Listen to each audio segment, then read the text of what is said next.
Hello എല്ലാവർക്കും നമ്മുടെ പുതിയൊരു വീഡിയോയിലേക്ക് സ്വാഗതം. അപ്പോൾ നമ്മുടെ അല്ലൂസിൻ്റെ ചോറൂണിന് പോയ വീഡിയോസ് എല്ലാവരും കണ്ടിട്ടുണ്ടായിരിക്കുമല്ലോ ഷോർട്സിൽ. അപ്പോൾ നമ്മളെല്ലാവരും വണ്ടിയിൽ കയറിയിട്ട് യാത്ര തുടങ്ങിയിട്ടുണ്ടായിരുന്നു. നമ്മുടെ അയ്യപ്പ എന്ന വിൻഡോ സീറ്റൊക്കെ പിടിച്ച് അവർ അച്ഛൻ്റെ ഒപ്പം തന്നെ ഒന്ന് കാഴ്ചകളൊക്കെ കാണുവാണ്. എന്നെയാണെങ്കിൽ ആ സീറ്റ് ഇരുത്താൻ അയാൾ സമ്മതിച്ചിട്ടില്ലായിരുന്നു. പിന്നെ നമ്മൾ കുറേ മുമ്പോട്ട് പോയപ്പോഴത്തേക്കിനും കാപ്പി കുടിക്കാനായിട്ട് ഇറങ്ങിയിട്ടുണ്ടായിരുന്നു. അപ്പോൾ അയ്യപ്പയെ മാനേജ് ചെയ്യുന്നത് അച്ചുവാണ്. അയ്യപ്പ ഉറക്കത്തിലായിരുന്നു. പിന്നെ അച്ചു എടുത്ത് ഉണർത്തിക്കൊണ്ടൊക്കെ പോവാണ്. പിന്നെ അയ്യപ്പയെ നമ്മൾ നമ്മൾ കാപ്പി കുടിക്കാനായിട്ടിരുന്നു. ഞാനാണെങ്കിൽ പറഞ്ഞത് വെള്ളയപ്പവും കടലക്കറിയായിരുന്നു. ചേട്ടനും ചേച്ചിയും ഒക്കെ പൊറോട്ടയാണ് കഴിച്ചത്. അയ്യപ്പ അന്ന് വെള്ളയപ്പം കൊടുത്തപ്പോൾ വലിയ പുച്ഛം. അയാളും പിന്നെ പൊറോട്ടയൊക്കെയാണ് കഴിച്ചത്. പിന്നെ കാപ്പിയൊക്കെ കഴിച്ചിട്ട് നേരെ നമ്മൾ നമ്മുടെ കോന്നി വനത്തിലോട്ടൊക്കെ കടന്നിട്ടുണ്ടായിരുന്നു. ഓക്കെ, അങ്ങോട്ടുള്ള വ്യൂ നല്ല ഭംഗിയുണ്ടായിരുന്നു. അങ്ങനെ ചെക്ക് പോസ്റ്റ് ഡീറ്റെയിൽസ് എല്ലാം കൊടുത്തിട്ട് നമ്മൾ അമ്പലത്തിലെത്തിയിട്ടുണ്ടായിരുന്നു. ഞാനന്ന് ആദ്യമായിട്ട് വരുമായിരുന്നു അമ്പലത്തിൽ. അപ്പോഴന്ന് നല്ലൊരു പോസിറ്റിവിറ്റി നിലനിൽക്കുന്ന ഒരു അമ്പലമാണ്. പിന്നെ അന്നേരം റോഡ് ഇച്ചിരി മണ്ടയ്ക്കും പിന്നെ അമ്പലം താഴെയായിട്ടുമായിരുന്നു. അപ്പം ആ മണ്ടയ്ക്ക് നിന്ന് താഴോട്ട് നോക്കുമ്പോഴുള്ള വ്യൂ ആണ് ഇതൊരു രക്ഷയിൽ അടിപൊളിയായിരുന്നു. പിന്നെ അച്ചൻകോവിലാറിൻ്റെ തീരത്തൂടാണ് ഈ അമ്പലം ഉള്ളത്. അപ്പോൾ അതിൻ്റേതായിട്ടൊരു തണുപ്പും ഒക്കെ ഉണ്ട്.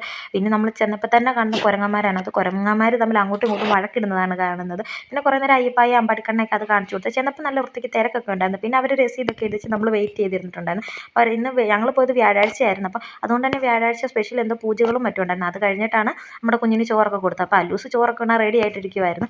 പിന്നെ അയാൾക്ക് ചന്ദനമൊക്കെ ഇട്ട് കൊടുത്തിട്ട് ആഹാരങ്ങൾ, അതായത് നമ്മൾ എരിയും പുളിയും എല്ലാം കൊടുക്കുന്നുണ്ടായിരുന്നു. അപ്പോൾ അതെല്ലാം തൊട്ട് കൊടുക്കേണ്ട രീതി പറഞ്ഞു കൊടുത്തിട്ടുണ്ടായിരുന്നു കുഞ്ഞിൻ്റെ അച്ഛന്. അപ്പോൾ നമ്മൾ ഇതിൻ്റെ തൊട്ട് മുമ്പിൽ തന്നെ ഇതെല്ലാം കണ്ടുകൊണ്ട് നിൽപ്പുണ്ടായിരുന്നു. അപ്പോൾ ഞാനാണെങ്കിൽ ഒരു ബാഗൊക്കെ ആയിട്ടാണ്. അപ്പോൾ അയ്യപ്പായ്ക്ക് ഒരു ജോഡി ഉടുപ്പ് വേറെ എടുത്തിട്ടുണ്ടായിരുന്നു. എന്തിനാണെന്ന് എടുത്തപ്പോൾ ചിന്തിച്ചെങ്കിലും പക്ഷേ അയാളത് ഫലവത്താക്കി തന്നിട്ടുണ്ടായിരുന്നു. മറിഞ്ഞു വീണ ഉടുപ്പൊക്കെ അഴുക്കാക്കിയിട്ട് പിന്നെ നമ്മൾ ആ കൊണ്ടുപോയി ഉടുപ്പൊക്കെയാണ് ഇട്ടത്.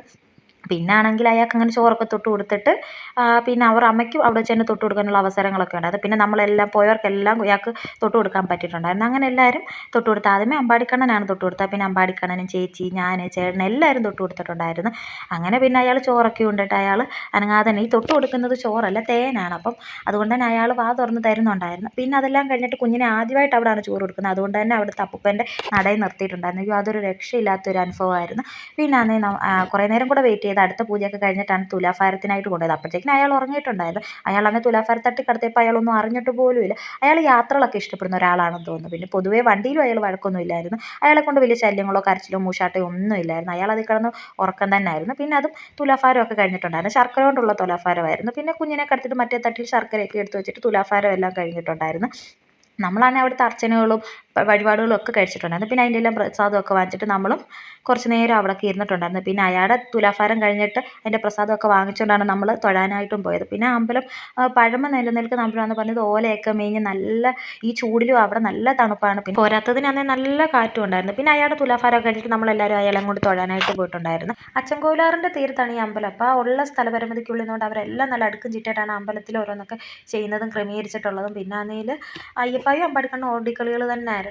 അമ്പലത്തിനാണെങ്കിൽ വലുതായിട്ട് വേലികളൊന്നുമില്ല. ആ അമ്പലത്തിന് ചുറ്റും മരംകാലുകളാണ്. കുരങ്ങന്മാർ നല്ല കുരങ്ങന്മാരും ഉണ്ടായിരുന്നു. ഒരു ചേട്ടനാണെങ്കിൽ ഒരു കുരങ്ങിന് വട കൊടുത്തപ്പോൾ അത് വ്യതയോടിരുന്ന് വാങ്ങിച്ചൊക്കെ കഴിക്കുന്നുണ്ടായിരുന്നു. പിന്നെ നമ്മൾ നേരെ കഞ്ഞി കുടിക്കാനായിട്ട് പോയിട്ടുണ്ടായിരുന്നു. അയ്യപ്പ കഞ്ഞി കുടിക്കുന്ന സമയമായപ്പോഴത്തേക്കിനും മൂശാട്ടം എടുത്ത് തുടങ്ങിയിട്ടുണ്ടായിരുന്നു. പിന്നെ അമ്പാടിക്കണ്ണനും ചേച്ചി സുമയൊക്കെ എല്ലാവരും അവിടെ നിന്ന് കഞ്ഞി കുടിക്കുന്നുണ്ടായിരുന്നു. പിന്നെ നമ്മൾ നേരെ അച്ചൻകോവിലാറിലേക്ക് പിള്ളേരെ കുളിപ്പിക്കാനായിട്ടൊക്കെ കൊണ്ടുപോയി. അപ്പോൾ അവിടെ നിന്നപ്പോഴാണ് എനിക്കൊരു കൊറിയർ ഉണ്ടെന്നും പറഞ്ഞുകൊണ്ട് കൊറിയറുകാർ വിളിച്ചിട്ടുണ്ട്. പിന്നെ അതിൻ്റെ OTP ഒക്കെ പറഞ്ഞു കൊടുത്തു. അവിടെ ആണെങ്കിൽ റേഞ്ചും ഇല്ലായിരുന്നു. പിന്നെ അന്ന് എങ്ങനെയൊക്കെയോ പറഞ്ഞു കൊടുത്തിട്ട് നമ്മൾ തിരിച്ച് വീട്ടിലോട്ട് വരാനായിട്ട് ഇറങ്ങിയിട്ടുണ്ടായിരുന്നു. നല്ലൊരു ഉറക്കം ഉറങ്ങി എഴുന്നേറ്റപ്പോഴത്തേക്കും നമ്മുടെ വീട് എത്തിയിട്ടുണ്ടായിരുന്നു. പിന്നെ എല്ലാവരും വണ്ടിയിൽ നിന്നൊക്കെ ഇറങ്ങി അവരവരുടെ വീടുകളിലോട്ട് നടന്നുപോയി.